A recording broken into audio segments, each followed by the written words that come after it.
Welcome to the Old Time Radio Westerns. I'm your host, Andrew Rhynes, and let's get into this episode. This episode is going to be The Lone Ranger. Original air date is January 24th, 1945, and the title is Killer's Reward. Thanks for listening, and let's get into it.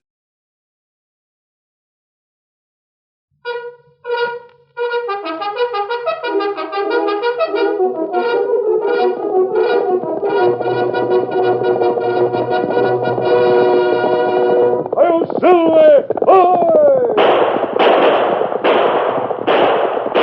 A fiery horse with the speed of light, a cloud of dust, and a hearty "Hi-Yo Silver!" The Lone Ranger.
With his faithful Indian companion Tonto, the masked rider of the plains led the fight for law and order in the early western United States.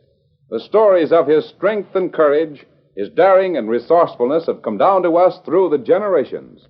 And nowhere in the pages of history can one find a greater champion of justice. Return with us now to those thrilling days of yesteryear. From out of the past and the thundering hoofbeats of the great horse Silver, the Lone Ranger rides again. Come on, Silver! Let's go, big fellow! I'm Silver!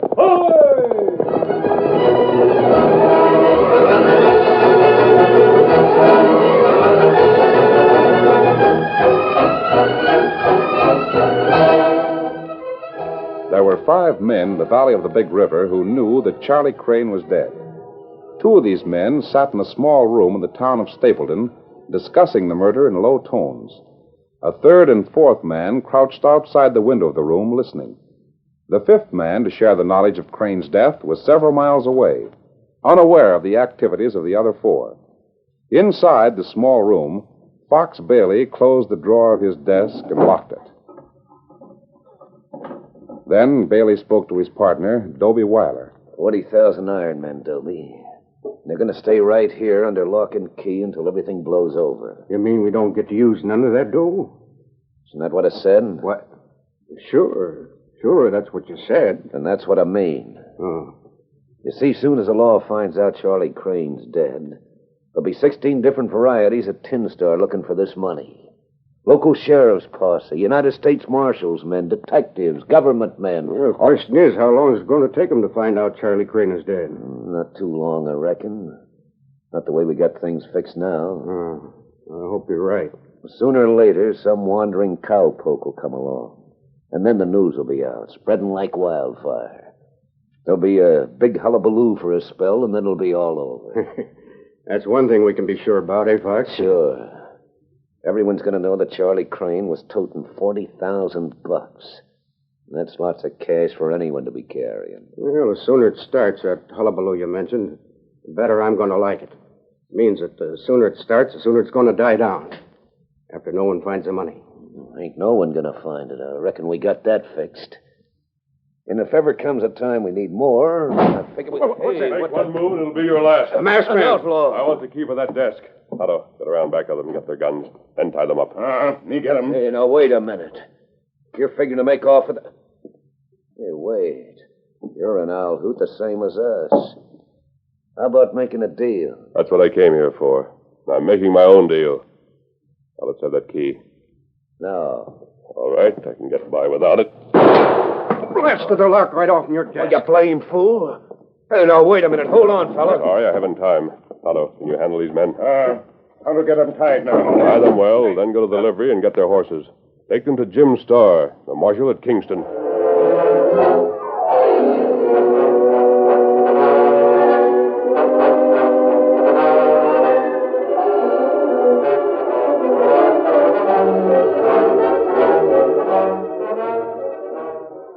At the Big Four Rancho, there were people who did not know of the death of Charlie Crane.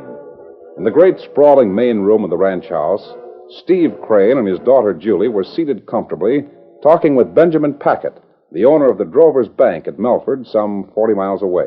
Go on, Ben. I reckon it's plain enough what you want to say. Well, ain't nothing different from what I've said before, Steve. Still worried about your money? Oh, no, doggone your hide. You think I'd worry about money coming from you? It's just that... Well, confound it, Steve, you know the spot I'm in. No, I can't say as I do. Well, look now. Let's say you've got a couple of $100 you ain't using. You want to put it in my bank and let it draw interest, see? Now, wait. If you're going to start spouting mathematics, you don't need me in here. You can confab over that with Julie. Go ahead, Mr. Packett. Dad won't admit it, but a little financial education might help a lot. Oh, finance. Sure. All I know about finance is that if I've got a cow worth $60 and she raises half a dozen calves, and I feed 'em out for, say, $30 a head and sell them for $60 apiece, I'm making money. That is finance, Daddy. Used to call it beef business when I was a youngster. Oh, sorry to interrupt you, Ben. Go ahead with what you were saying. Well, the point I wanted to make is that the money in my bank doesn't belong to me personally, and it doesn't belong to the bank, even though we're responsible for it. Well, I'll be dogged. Here I've always figured you was a rich man, Ben. Now you up and tell me there ain't a dime of that money yourn. Oh, Daddy's just teasing, Mr. Packett. And me, I can't never tell when he's joshing or making straight talk. Steve, that money I loaned you wasn't mine. It belongs to the depositors. And right now I got a lot of depositors pulling out for the gold fields to the west. And they're drawing out what cash they've got. Yeah, I know. So, you see, I got to get that money back. Or at least the biggest part of it. And I got to have it now. You're more pestering than a carpetbagger, Ben. Now tell me, have I ever played anything but straight with you? No, never. All right. Then didn't I tell you last week that my boy Charlie was in the East and that he was heading back here with money enough to pay off that note and more? Sure you told me, Steve. But when does that boy of yours figure to get back? You heard from him? Sure. Where's that postcard we got, Julie? The one with the picture of the Brooklyn Bridge on it. Doggone, Ben, you ought to see that bridge. Don't seem possible they could ever get up manpower enough to swing the blame thing into place. You old silly you. Huh? They didn't swing the Brooklyn Bridge into place. They built it, piece by piece, right across the East River. Oh. Well, where's the car? I'm sure Mr. Packett has seen many pictures of the Brooklyn Bridge. That's right, Julie. The message simply said that Charlie was leaving for home. The card was dated Monday of last week. So you see, the boy ought to be home any time. Might arrive tomorrow. He has to leave the stage at Bessemer Springs and cut across country by horseback, you know. So many people coming west these days, the stage lines might be a bit crowded. The main thing is, Ben, you ain't got nothing to worry about on that money, see? Well, I managed to raise the money in the East. And it ain't going to be more than a day or so, 2 days at the most, before Charlie returns. You and me'll straighten up the whole thing. I'll fetch the money over to you in Melford the same day he gets back. Dad, look. Who's this? A masked man. What the blue blazes? Who are you, mister, and what's your business? I stood here for a minute and heard you discussing the return of your son, Charlie. Well, what about it? What's that got to do with... What do you want here? I came to tell you that your son won't be back, Mr. Crane. Won't be... Dad. I'm sorry to be the one to bring bad news. What bad news you talking about? What's happened to my son? I heard you mention that he would leave the stage at Bessemer Springs and come across country by horseback. Well, now, look here, outlaw. Just what are you trying to say about Charlie Crane? What's happened? A friend of mine and I found Charlie Crane's body early this morning. Up in the hills about 30 miles from Kingston. No. No, Charlie. You found his body? Yes. It was lying close by the trail, near the foot of Beckett's Pass. By the trail? What? Listen, Mr. Masked Man. I got one question to ask. Was there anything else you found with my boy's body? Nothing except a wallet which had a few papers of identification. My son was carrying a considerable sum of money. Yes, I know. $40,000 in cash. What? How come you to know that? You just said that you didn't find nothing on him but a few papers. Dad, are you blind? This man is an outlaw, a killer. Can't you see he must have killed Charlie and taken the money? Of all the unmitigated gall, to come here Just and... a moment. I'm not in the habit of telling lies. Then you better talk fast, mister. If you think you can get away with something as brazen as this, you're mistaken. As I've already told you, my friend and I found Charlie Crane's body. There were 2 trails leading away from the scene of the killing, and... Mighty fancy story you're making up for our benefit. 2 trails, indeed. I suppose you ain't got any idea who made those trails. You with a mask on your face. We followed one and lost it. It was made by a single rider. Sure. You followed the trail and lost it. We returned and took up the other trail. Led us to Stapleton, where we found the 2 men we were looking for. You found them? This moment, my friend is taking them to Kingston. Kingston? Why, that's 20 miles from Stapleton. Why don't you turn him over to the sheriff at Stapleton? Your son was murdered in Marshal Jim Starr's territory. The prisoners belong to him. Of all the crazy yarns I ever heard...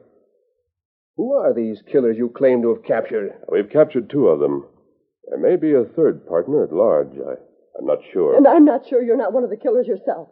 At first you said Charlie carried nothing but a few papers of identification. And in the next breath, you say you know that he was carrying $40,000 in currency. How would you know that? Oh, nobody knew about that money except Julie and me, Mr. Packett here, and Charlie, of course. You people are so determined to disbelieve what I tell you, you're not listening very closely to what I say. Didn't I tell you we'd captured 2 of the men who murdered your son? Sure you did. Said you caught him in Stapleton. I suppose you just trailed the horses they was riding right into town, huh? Oh, that would be rather difficult. We did trail them to the edge of town, however. Then we found the horses we were looking for, pretty well lathered. Delivery stable. Huh? Oh. We also found out who the horses belonged to, where the owners lived. Does that make sense to you? Who were these 2 fellas? A couple of cheap crooks named Fox Bailey and Dobie Weiler. Why, I know them sidewinders. You mean to say that... Oh, no. You're playing some slick game, mister. I'm not sure just what it is. A moment ago, you were trying to figure out how I knew your son was carrying a large sum of currency. And I still am. Well, I'm heading for Stapleton right this minute. I don't think I'm afraid of those guns you're packing. What do you want in Stapleton? To get the sheriff and set him on your trail, that's what. For robbery and murder. Go ahead, Ben. You can take my fastest horse. I'll help you handle this varmint. Oh, wait a minute. There. You'll examine that package, Mr. Crane. You'll find $40,000 in large denomination bills. The money that was taken from your son. Where in blazes did you get it? And why... It's the money. And of course this man got it from Bailey and Weiler. Then you were telling the truth right from the start. Well, You can go to the sheriff now, Mr. Packett. Tell him that 2 of the murderers are in the custody of Marshal Starr. Or soon will be. He might be interested in helping to find the 3rd man. I will. Believe me, I will. Steve, I'll help you find that 3rd hombre if it takes every dime I own. Thanks, Ben. And you, masked man, I don't know how to thank you right now, but are you aiming to help me find the 3rd man responsible for my son's murder? I haven't another plan in the world, Mr. Crane. But, Dad, he brought you the money and you didn't even offer to reward him. You didn't even ask... Reward a man like that? With what? Money? Julie, you don't savvy the makeup of a man like I do. The cash reward to that fellow would be nothing less than an insult. Oh, you leaving, Ben? Yes, I'm going for the sheriff, Steve. Oh, Dad. It's all so sudden. I can't believe it, Charlie. There now, Julie. We've got to brace up. That's the thing Charlie'd want us to do, ain't it? That and to find the men who murdered him. And that we're going to do, Julie. I promise you. Come on through there.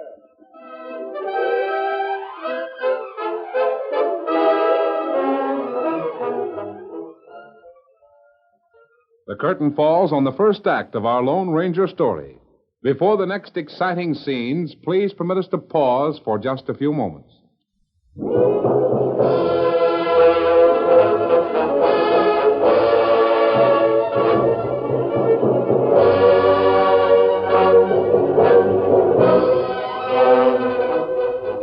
Now, to continue our story. At the small building on the outskirts of the town of Stapleton, the Indian Tonto had returned from the livery stable with 2 horses to carry his prisoners. Quickly, the red man forced them to mount and secured them to the saddles. The 3 riders started for Kingston. Then, after riding for some time... Hey, Injun. It's powerful hard to keep on riding steady like this. My hands tied. How about us stopping for a rest? Yeah. We can untie our hands, maybe. Get a little exercise. Rest would sure go good right now. You have plenty time to rest after you get in jail. Now keep going. Say, maybe you wouldn't mind telling us that seems you got us hog-tied like this. We're heading for jail anyway. We ain't gonna be hog-tied long. Oh, sir. Not after I spill what I know to that United States Marshal. What was you asking that Injun? Well, I figured maybe you wouldn't mind telling us who was that masked hombre that busted into your place. Oh. Yeah. While you're at it, you might tell us how come you and the masked hombre caught up with us. Fox. Yeah? You know, I've been thinking. We kind of had a third partner in on that money deal. We're going to have a third partner in jail. As soon as I tell that marshal what I know. Well, I've been wondering. You suppose he went and squealed? You suppose it was him put the masked man in the engine after us? Yeah? You not worry about that. No one send Lone Ranger after you. Is that the Ranger? Hey, you mean to say that fellow was... I'll be horns for... Oh! Look out! It's an ambush. Somebody up in the hills behind those rocks. Oh, get him up, Scout! Ambush, fella. Just up ahead. Him hiding rocks. Oh! Scout! To camp. Back to camp, Scout. Take Tonto to camp.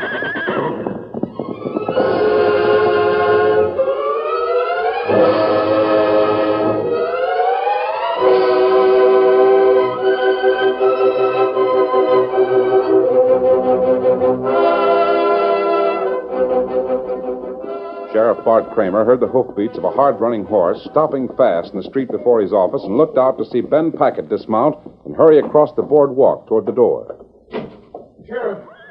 Sheriff, young Charlie Crane's been murdered. What? Yes. He was coming from Bessemer Springs, where he'd left the stagecoach to cut cross-country. He was murdered, Sheriff, and robbed of $40,000. Oh, what the blazes was young Crane doing with $40,000? Where'd he get it? It was money belonging to me. That is, money his old man had raised in the East. Well, I'll be doggone. Steve got the money, though. A masked man fetched it out to him. Said he got it from Fox Bailey and Dobie Weiler. That pair. You mean they was the ones that killed young Charlie? That's right. This masked fella, he got the jump on him, and right now they're on the way to Marshal Jim Starr in Kingston. Starr, huh? Masked man had a friend taken there while he returned this money to Steve Crane. Well, for the love of Pete, what's there left for me to do? The money's returned, the killers are captured and on the way to jail, according to you. Well, according to this fellow who captured him, he says there was a third man in on the killing, see? Yeah? Of course, he ain't sure. But him and Steve Crane wanted me to come to tell you, so you could get a posse out and start a search. Well, of all the... Now, listen, Ben. You sit down and get your breath for a minute. And then tell me what the blazes this is all about. Sure, Sheriff. Doggone if this ain't been the most peaceful county in the territory for 10 years. And now, in the last 6 months, it's got to be the orneriest, the meanest, the law-breakingest. Now, go on, Ben. Well, tell me the whole story. Then I'll see about getting a posse together.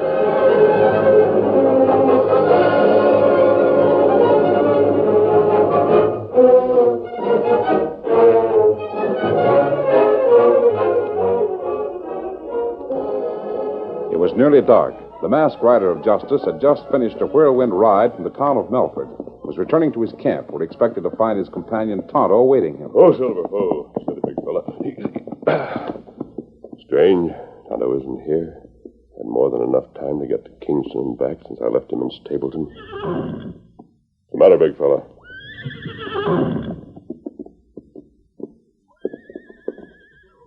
Steady. That scout coming now, and something's wrong. Come on, Silver.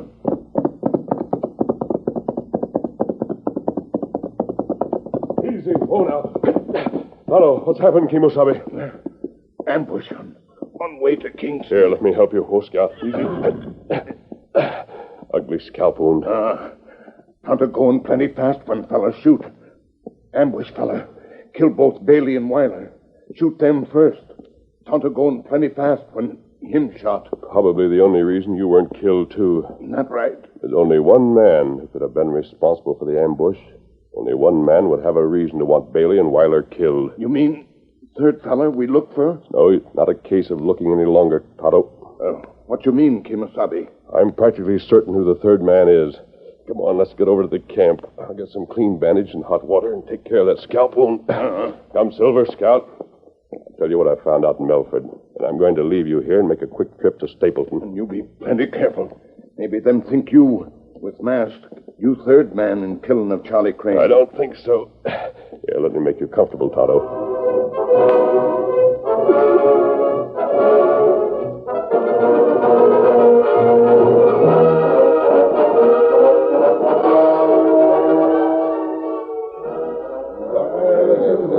Sheriff Kramer had called a posse, was arguing with some of the men when the masked man rode boldly up the main street toward the jail. Sheriff, you're a loco, starting out with a posse just when it's getting dark. I ain't asking for no advice from none of you fellas. All I asked you was if you wanted to ride with a posse, and you said yes. Well, sure, of course we do. Charlie Crane was a mighty good friend to every man here, but you can't find no killer in the dark. And I don't aim to. But if we start now, we can get to the scene of the murder and be there when daylight comes, ready to start with fresh horses. Now, does that make sense to you dimwits? Well, all right then. Let's get started. What in the name of... You look at that rider come. Sure is coming like the ground was on fire under that horse. Hey. Oh, Silver, ho, ho. A masked man. An owl hooter. Now, wait a minute, all of you. I've been hearing about this fellow with a mask. And if he's an owl hoot, he's the kind I ain't never met before. Sheriff Kramer. Yeah? Why isn't your posse riding? Say, you got a nerve asking a question like that. You've had time enough to make up half a dozen posses. Oh, I have I? Say, ain't you the fella that Banker Ben Packard was telling me about? You the one captured Fox Bailey and Dobie Weiler? Well? And the same Jasper that got back Steve Crane's money, $40,000, and returned it to him? Yes, my friend and I did that. Yeah. Packard said you had a sidekick who was taking Bailey and Weiler over to Jim Starr at Kingston. Fox Bailey and Dobie Weiler are dead. Dead? They were murdered from ambush, Sheriff, by the same man who murdered Charlie Crane. Well, I'll be doggone. Well, what about your friend? He was wounded. He'll be all right within a few days. I ask you a question, Sheriff. Why isn't this posse riding? Confounded man, we didn't hear about Charlie Crane's death till Banker Ben Packard came and told me not more than an hour ago. How long do you think it takes to round up a posse? That's all I wanted to know. You won't need the posse, Sheriff. Won't need it? What do you mean? Did you say that Ben Packard came and told you about Crane's boy being killed? Sure I did. And then, where'd he go?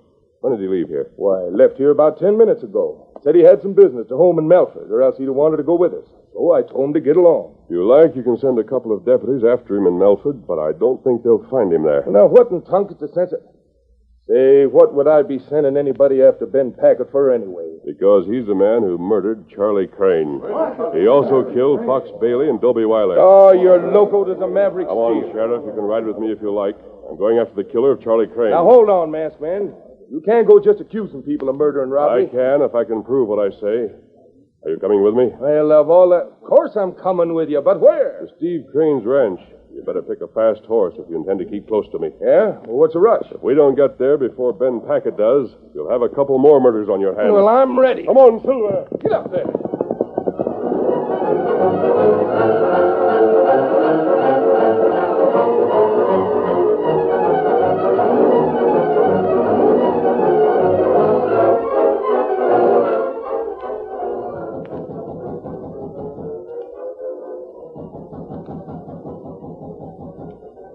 Nearly midnight. At the V4 ranch house, Steve Crane was awakened by a persistent rapping at the front door. And a moment later, was shuffling across the floor in slippered feet. Oh, just a minute. Just a minute. Oh, howdy, Ben. Come on in.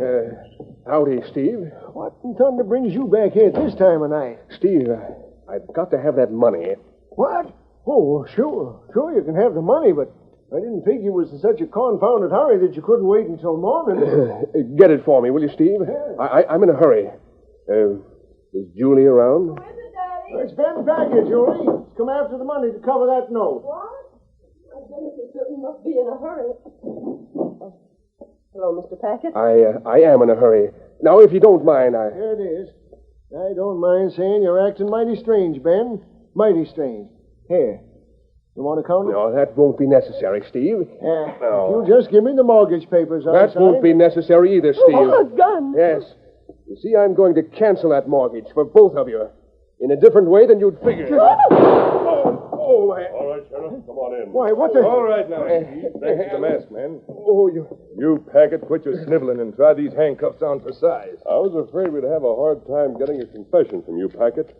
But after what just happened, I imagine you're willing to talk. What put you on to me? Several things.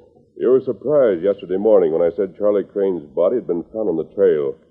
Surprised because you knew you had disposed of the body in a deep ravine. Go on. You left here tonight to go to the sheriff in Stapleton. Took 3 hours getting there. 3 hours during which Fox Bailey and Dobie Weiler were murdered. My friend was wounded. You're pretty smart, huh? You're going to be convicted for the murder of Charlie Crane, Packett. So you may as well talk. What part did Bailey and Weiler play in the killing? They had nothing to do with it. I killed young Crane. Knew he was coming from the stage route at Bessemer Springs. I waited for him, met him on the trail, and shot him. Got the money and rolled him into a ravine. Only he wasn't quite dead like I'd thought. Go on. Weiler and Bailey just happened along. Found him, moved his body up on the trail. He asked them to tell his father about the money and about me. Well, instead, they came to me, demanded I turn over the money to them. Which you did, huh? Yeah, had no choice. Sheriff, I ain't never been a man of violence. Never killed a man in my life. But if you don't get this skunk out of here... Come on, Packett. You had a slick scheme to steal a fortune. Get possession of the best ranch in the valley. You lost on both counts. I lost because of the masked man. An outlaw who had a fortune in his hands and was dumb enough to return it. I wouldn't call him dumb if I was you, Packett. And I wouldn't call him no outlaw either. Not the Lone Ranger. I'll Silver! Hoy!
You have just heard is a copyrighted feature of the Lone Ranger Incorporated.